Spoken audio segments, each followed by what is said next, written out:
একটা বিশ্বকাপের জন্য ভারত অন্য হয়ে ঘুরেছে ১৩টি বছর। আইসিসি স্বীকৃত টুর্নামেন্টের শিরোপার জন্য অপেক্ষাটা ১১ বছরের। ২০১৭ থেকে ২০২৪ পর্যন্ত ৪টি ফাইনাল কাছ থেকে দেখেছেন রোহিত শর্মা, কিন্তু প্রতিবারই হারের যন্ত্রণা নিয়ে ফিরেছেন। অবশেষে ৩৭ বছর বয়সে এসে রোহিত শর্মা অধিনায়ক হিসেবে প্রথম আইসিসি শিরোপা জিতলেন। দক্ষিণ আফ্রিকার বিপক্ষে ৭ রানে এই জয় ভারতকে এনে দিল তাদের দ্বিতীয় টি-২০ শিরোপা। ইংল্যান্ড ও ওয়েস্ট ইন্ডিজের পর ভারত তৃতীয় দল হিসেবে দুবার টি-২০ বিশ্বকাপ জয়ের কীর্তি গড়ল। এত দীর্ঘ অপেক্ষার পর পাওয়া এই শিরোপা যে কতটা আনন্দের তা বোঝা যায়।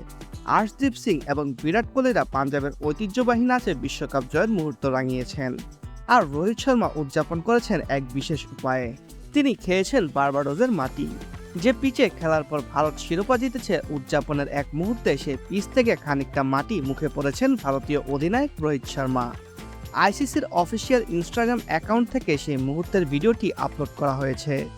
এই ঘটনাটি ভারতীয় ক্রিকেট প্রেমীদের জন্য শুধু একটি শিরোপা জয় নয়, বরং দীর্ঘ প্রতীক্ষার পর পাওয়া এক মহৎ জয়।